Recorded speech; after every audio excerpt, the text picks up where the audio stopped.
Bueno, ya lo hemos comentado ampliamente el día de ayer. Por primera vez se registraron más de 1,000 fallecimientos en una sola jornada. La autoridad ha querido bajar un poco la importancia de esta información, diciendo que no todos murieron en la misma jornada, sino que murieron a lo largo de un lapso, pero finalmente se dieron a conocer 1,000 muertes, lo cual eleva a ya más de 11,000 las ocurridas en México desde el 18 de marzo pasado por el COVID-19. Vamos a hablar al respecto con la doctora Lorian Jiménez Faibi, jefa del Laboratorio de Genética Molecular en la UNAM, a quien le doy nuevamente la bienvenida al programa. Doctora, gracias por estar otra vez con nosotros. Muchas gracias, al contrario, gracias por la invitación, Pascal. A ver, yo empecé a notar una tendencia en la divulgación de estas cifras a través de un tuit suyo. Usted notaba, y creo que tiene toda la razón, nada más que me gustaría que pudiéramos abundar en intentar saber por qué. Los fines de semana baja el reporte de personas fallecidas y sube mucho los lunes y particularmente los martes. ¿Cuál es la explicación que usted encuentra para este dato, este fenómeno de los datos? Bueno, el fenómeno de los fines de semana en particular, pues realmente no necesita una explicación muy sofisticada. La explicación es muy fácil, es porque no están trabajando los fines de semana, ¿verdad? O sea, que estamos en una situación de una emergencia, es así es lo que estamos, una emergencia sanitaria. Y aún así, bueno, pues yo creo que las horas de trabajo o la gente que está dedicando tiempo a la captura y análisis de datos relacionados con la pandemia, pues simplemente se toman el día, ¿no? Los fines de semana, y por eso disminuye. Pues increíble, de verdad es muy difícil de entender una situación así, pero efectivamente los fines de semana baja mucho y luego repunta, pero bueno, nunca había subido tanto, nunca había llegado a estos niveles, vaya, ni siquiera a la mitad, doctora. Ahora llegó a 1,092 en una sola jornada. ¿Cómo leer este dato? Bueno, aquí hay dos problemas importantes. El asunto de los fines de semana es lo mismo que lo que pasó ayer, ¿no? Existe un rezago importantísimo en los datos que se capturan y se dan a conocer por la Secretaría de Salud. Entonces, lo que termina sucediendo es que estas inconsistencias, bueno, a ver, primero recapitulo, lo que dijo al principio es cierto, es decir, que los 1,092 que se reportaron ayer no son necesariamente defunciones que ocurrieron ayer, sí, sino que ocurrieron, pero es muy importante entender la magnitud del problema, porque algunas de estas muertes que reportaron ayer tienen un rezago tan importante que son de finales del mes de marzo.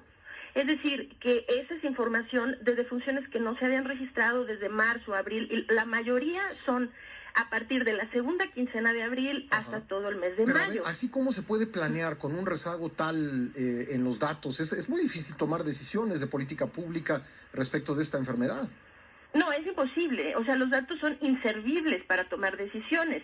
Y la audiencia necesita recordar algo, que claro que es importante informarle a los medios de comunicación, al público en general, etcétera, pero la utilidad de los datos no es informativa meramente, o sea, no es para que nosotros sepamos, bueno, ya hubo tantos, ¿no? La utilidad de los datos es para que la autoridad sanitaria pueda tomar decisiones informadas para intervenir si existen problemas, si las cosas no van bien. Datos con estas características no sirven para eso. Entonces, es un problema muy grave. O sea, son dos. Una es que se quiera minimizar. El doctor López-Gatell ayer trató de hacer algo que me parece así completamente impensable, ¿no? Decir que los 1,092 muertos no son muy importantes porque no ocurrieron un solo día. Bueno, señor, que no hayan ocurrido ese día, o sea, ayer, no significa que no ocurrieron. O sea, 1,092 familias aunadas a las más de 10,000 que ya teníamos, son personas que han perdido un ser querido y sus vidas han sido cambiadas irreparablemente para siempre, ¿no? Entonces, pues no hay que minimizar, que no ocurrieron ese día no significa que no sea grave. Ahora, lo que además de todo es muy grave, es que este rezago ahora también es como un truco, ¿verdad? Esto de que baja y de repente repunta los lunes, martes, miércoles, también impide que se puedan hacer modelos predictivos adecuados y que se puedan estimar correctamente las tendencias, porque hay muchas inconsistencias y estos picos de bajadas y de subidas hacen que las tendencias no se puedan estimar adecuadamente. Entonces, el problema es muy grave del rezago, ¿no? La calidad de los datos, digo, de origen, los datos que tenemos, o sea, necesitamos trabajar con ellos porque no hay otros, ¿no?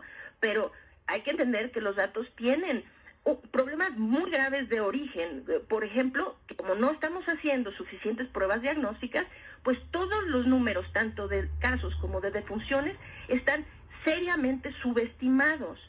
Además de eso, le sumamos el rezago y, bueno, es incomprensible, verdaderamente, es un absurdo, pero quisiera, Pascal, si me permite nada más decir una cosa.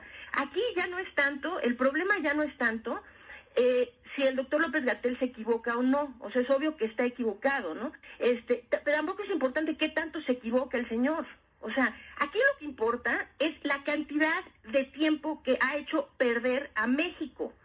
Es decir, así nos hizo perder 2 meses con el asunto de los cubrebocas. Jamás sabremos cuánta gente pudo haberse evitado que se enfermaran y cuántas muertes se hubieran prevenido de haber actuado más rápido.